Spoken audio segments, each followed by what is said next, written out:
This is a collaboration video with My Two Cents. We are going to take a look at Endymion's recent video, Voting with Your Wallet. Hope you enjoy this collaboration, and hopefully Endymion provide really good arguments against this concept. Hello everyone, this is My Two Cents. Thanks to my friend Voltaire for having me on. Let's debunk this thing. Enjoy. The concept of voting with your wallet is a core backbone to the philosophies of free market capitalism, as it answers the question, what will ensure businesses act within the best interest of humanity and not themselves? Well, that's not entirely correct. It ensures that businesses act in the best interests of first, their customers, and second, their employees. Businesses don't care so much about humanity as a whole as they do about those who actually buy and produce their products. So this is kind of a misrepresentation. A capitalist society geared towards profit is a loaded gun. A business might engage in something horrible, or at least despicable for the benefit of themselves, at the cost of someone else. Imagine how terrifying a corporate tyranny would be. Now, obviously, everyone doesn't want this, so what is to stop them? The capitalist proponents who argue for more state intervention argue for just that. State laws. The other side who believe in more of a free market argue that the consumers will regulate these businesses by rationally evaluating the business's merits and coming to the conclusion that they ought to buy said product from the business or not. Over time, with enough support, the business will be brought to its knees of the consumers, and all other businesses will have to live in fear of displeasing the consumers. Well, there's an important question. Why exactly do we see this not actually happening in reality? What do you mean we don't see this happening in reality? Remember in 2013 when Phil Robertson of Duck Dynasty made statements to GQ magazine in which he said homosexuality was a sin? The A&E network immediately had him suspended, claiming that his statements went against the network's beliefs and inclusive policy. Strange thing was, they immediately reversed this decision when thousands of their viewers started pulling support for the network. A&E might have disagreed with Robertson's stance on homosexuality, but because people voted with their dollars, they were forced to either bring him back or face losing profits. Or consider the current controversy with NFL players sitting out the national anthem. Now, I don't know if this is ultimately going to have the same type of effect on the NFL as Robertson's suspension did on A&E, but I guarantee you if revenue decreases enough, we're going to start seeing those players standing up pretty quickly. Many companies like Coke, Nestle, and Walmart have engaged in horrible ethical practices, yet they're still making a ton of money. Okay. I know this cliche. This is cliche at the moment, but do these corporations lobby for bigger government and exempting them from the rules of the free market? Because if we actually have a free market economy, Walmart, Nestle, and Coke probably wouldn't do that. All of them lobby for bigger governments, more regulations. But many libertarians and conservatives will argue that we need to limit the size of government. We need to limit the size and the power of government so they won't have any power to sell. That's my solution. Seems radical, but decentralization is the key. It'll create a more healthy society and a more healthy economy, not this bloated economy that we have right now. Exactly, Voltaire. The corporations he mentioned are already large enough that they can withstand many of the regulations that the government imposes on businesses, while smaller competitors are forced out of the market by government regulation. Do you think maybe these corporations wouldn't have gotten away with what they did if people had far more options to choose from, like they would in a true free market? So, continue, Endymion. You could blame the government all you want, but there is simply no way the state could support these companies if they make nearly nothing, as the state is still supported by the taxes from these companies. The state, too, is an entity which needs money, and if consumers are depriving companies that pay taxes from money, then the government would not support them. Well, what is the actual core fundamental problem here? Well, the problem is that this picture of the free market sets up a version of humanity which is flawed. It assumes that everyone is identical and rational. Oh, I think you're creating a strongman what anarcho-capitalists, libertarians, and people who actually support the free market thinks. We are fully aware that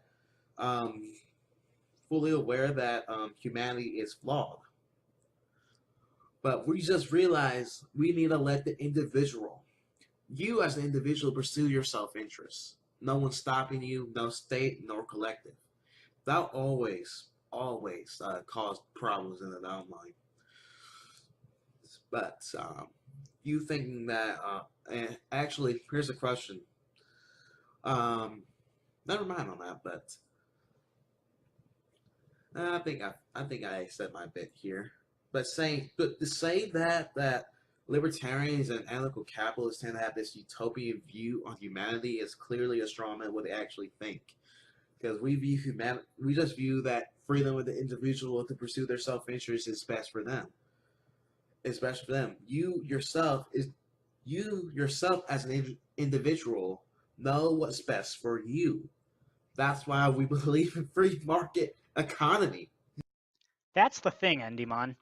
In a free market, people act in their own self-interest. They do what's best for them. And I know, this sounds all wicked and selfish, but because of voluntary transactions, this essentially forces altruism.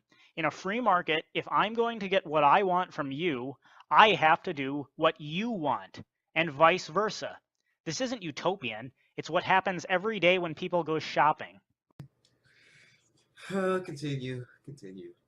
Everyone will rationally evaluate evidence, and they will all rationally come to the same conclusion and withhold their money from said business. However, humans do not make decisions on the basis of pure hard Vulcan logic. There are many other factors at play when going into making an economic decision. This is a trivial observation. Of course there are numerous factors that go into economic decisions besides cold, hard logic, but that doesn't change the fact that people are still making the decisions that they believe are best for them. Shopping and consuming a product, especially something such as food, brings immediate emotional satisfaction. A business which wants to ensure profitability will attempt to undercut the competition by having a lower price than the others. However, there are no free lunches. That loss in price must come from somewhere. Something quick and dirty like benefiting from cheap, child, or slave labor, resource exploitation, generally just taking advantage of the underdeveloped, unemployed, or minority populations. Oh my god, I'm tired of this Marxist crap. They never link any citations. I mean, they never link any actual economic data when they actually clear about exploitations. Actually, I'm just gonna link a study from the Cato Institute explaining how sweatshops actually could help the economic conditions of a third world country. That's the thing. That's the thing. There's no real solutions, but only trade-offs. And we have to tolerate some things. Yeah, I think sweatshops and child labor are clearly horrible. I think they're downright immoral. But we had to understand the reality of the situation, that nothing we're gonna do is gonna change. So you complain about sweatshops and merchants singling how your system is superior to capitalism. Yeah, you're not doing that.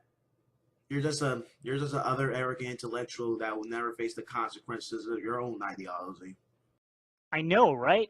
Marxists and other anti-free market activists always make it sound like capitalism creates this situation where you either starve to death or take some job for $3 an hour where you're treated like a slave.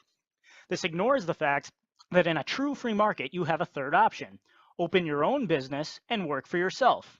In an ANCAP society, there would be no government licensing process or fees or patents or other regulations, so there would be a lot more people starting their own businesses. More businesses means more competition. Do you really think that businesses would get away with providing crappy wages under such a system? Imagine two businesses, Business A and Business B, who both produce the same product in a truly free market. Business A says, "I'll pay you $3 an hour if you work for me." Business B says, "Well, I'll pay you $10 an hour if you work for me." Who do you think people are going to choose to work for? It's a very tempting prospect for potential billions. Under this case, the consumer would actually be taking a loss to themselves by trying to be ethical. They would have to pay a higher price for a certain product.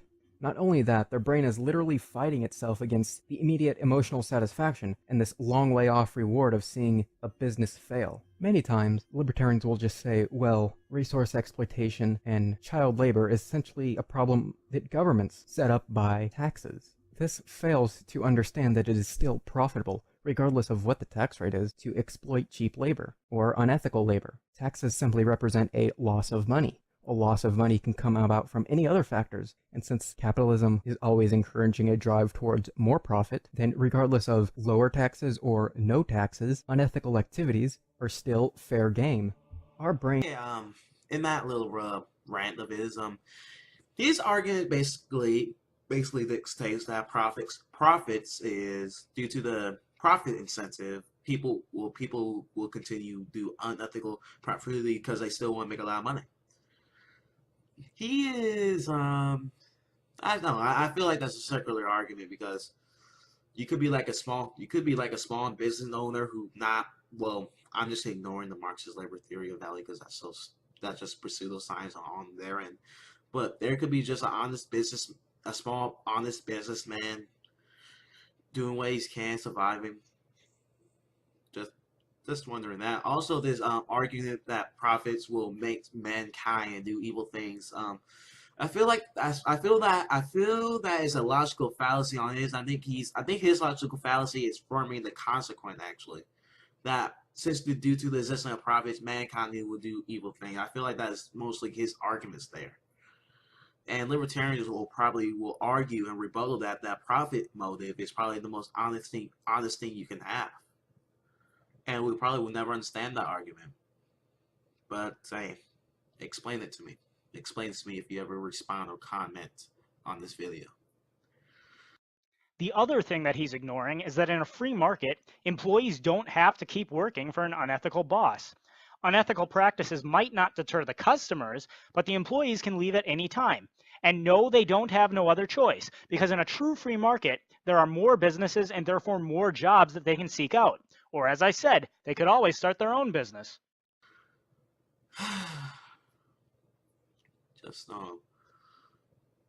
Just saying. Also, here's another question. Shouldn't Marxists protest taxes? I'm just saying. Shouldn't they protest taxes because they're technically taxing the surplus whatever? Because that seems like exploitation by the government, if anything else. Actually, I'm gonna link a Austrian class analysis in my video on it, me reading it, and Hans Upper Haba video because it's such a good lecture. Really shows the contradictions of Marxism. Are actually wired more towards this immediate gratification rather than a long-term reward. It's called the present bias. Evolutionarily, immediate satisfaction is better. In the ever-changing nature of the wilds, you need to act fast in order to survive, which entails thinking about the immediate, short-term present. But today's society, it is often a burden left over from the past. Now, this is only one mode of irrationality that we fall into. This assumes that one already accepts that a business that they want to buy from is unethical. Yet, the present bias can create a cognitive dissonance problem, creating what's called a sunken cost fallacy. That is, finding a need to justify your purchases. Well, at least those slaves are housed. At least those people in poverty are getting paid something.